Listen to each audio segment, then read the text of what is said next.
Coming up next. Si idaman itu sebenarnya itu merupakan hasil menurut saya, hasil sampingannya. Kalau sebagai profesional tentunya tugas kita sederhana. Kita diberikan target, diberikan suatu arahan suatu perusahaan, itu kita capai gitu.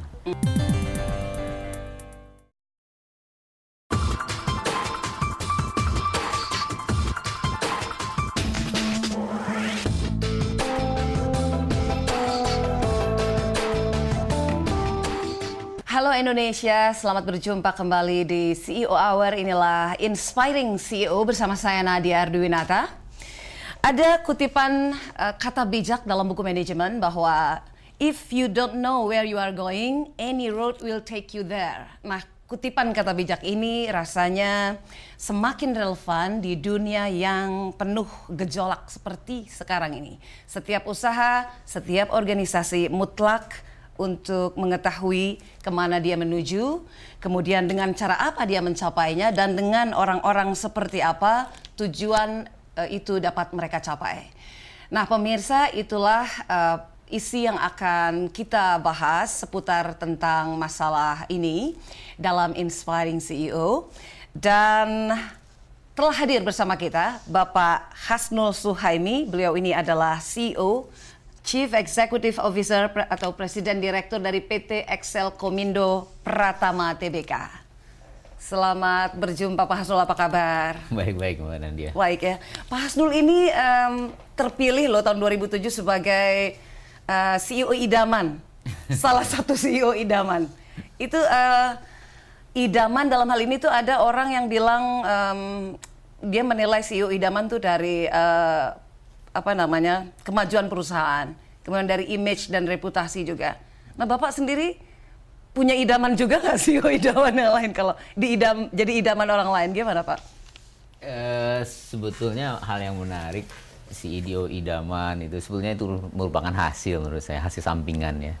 Kalau sebagai profesional tentunya tugas kita sederhana. Kita diberikan target, diberikan suatu arahan suatu perusahaan, itu kita capai gitu.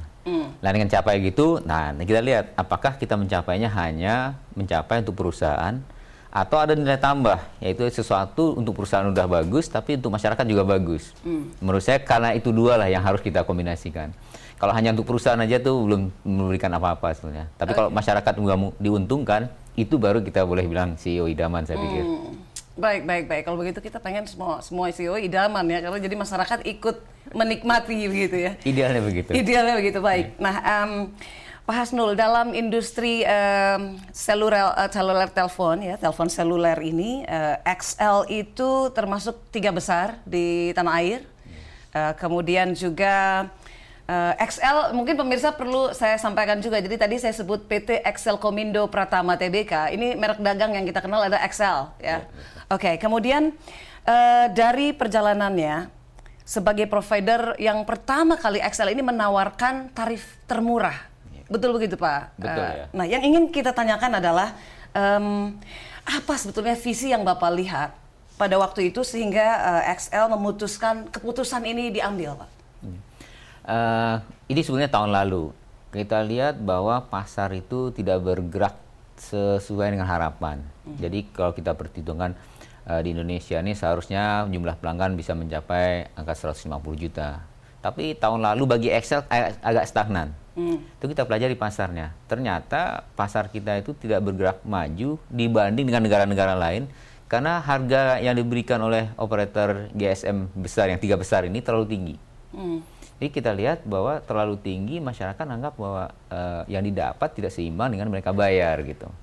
Nah berdasarkan itu kita coba selidiki, sanggup nggak kita turunkan harga, dan turunkan harga itu jadi masyarakat mendapatkan suatu keuntungan dan perusahaan bisa beruntung juga.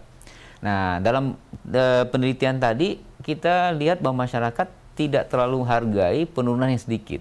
10%, 20%, 30% nggak dianggap. 50% baru mulai dilirik sedikit.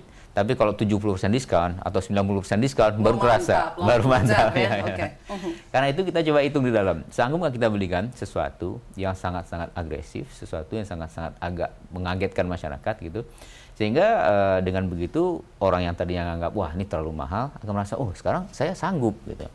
Nah itu ya kita bikin satu tim yang saya bilang tadi, kalau kita tidak tahu kita mau kemana, semua jalan akan membawa kita ke sana. Betul. Apalagi kalau kita tahu kan. Iya. Nah, kita awalnya tidak tahu memang, tapi kita pikir-pikir belajar dari negara lain seperti di India sama Thailand itu, mereka dalam waktu 2 tahun turunkan harga kira-kira 70%. Dia bilang itu kelamaan. Kenapa kita dalam waktu 2 bulan kita turunkan harga 90%? Wow.